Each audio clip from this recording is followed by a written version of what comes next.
महाराष्ट्र के उप मुख्यमंत्री अजीत पवार की एक विमान दुर्घटना में जान चली गई। उनके साथ विमान में 6 लोग सवार थे। हादसा बुधवार सुबह 8:45 उस समय हुआ जब अजीत दादा चुनावी सभा को संबोधित करने बारामती जा रहे थे। इसी लैंडिंग के दौरान विमान दुर्घटनाग्रस्त हो गया और उसमें सवार सभी लोगों की जान चली गई। इसकी सूचना से पूरे महाराष्ट्र में हड़कंप मच गया।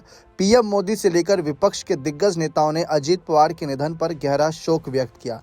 इस दौरान नागपुर के एनसीपी एससीपी नेता और महाराष्ट्र के पूर्व गृह मंत्री अनिल देशमुख अजीत पवार के निधन के समाचार सुनकर फूट फूट कर रोए।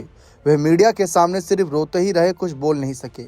दूसरी ओर महाराष्ट्र के उप मुख्यमंत्री एकनाथ शिंदे ने भी अजीत पवार के निधन पर गहरा शोक व्यक्त किया, साथ ही उनके साथ किए गए कामों को याद किया। महाराष्ट्र के उप मुख्यमंत्री शिवसेना के अध्यक्ष एकनाथ शिंदे ने अपने साथी अजीत पवार के निधन पर गहरा शोक व्यक्त किया।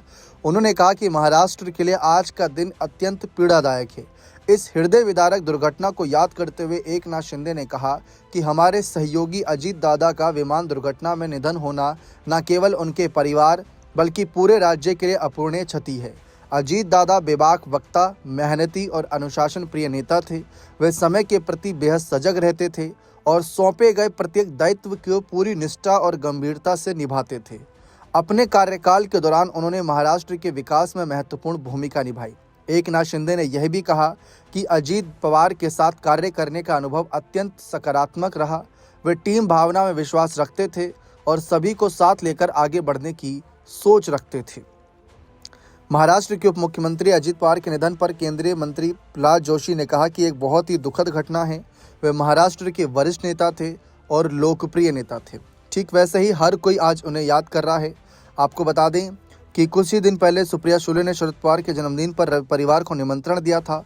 उस दौरान उनसे बातचीत करने का मौका मिला। तो तमाम लोग जानकारी दे रहे हैं कि कैसे क्या कुछ रहा। लेकिन फिलहाल निधन की खबर सुनकर पूरा देश दंग है। बने रहें चैनल के साथ। बहुत बहुत शुक्रिया।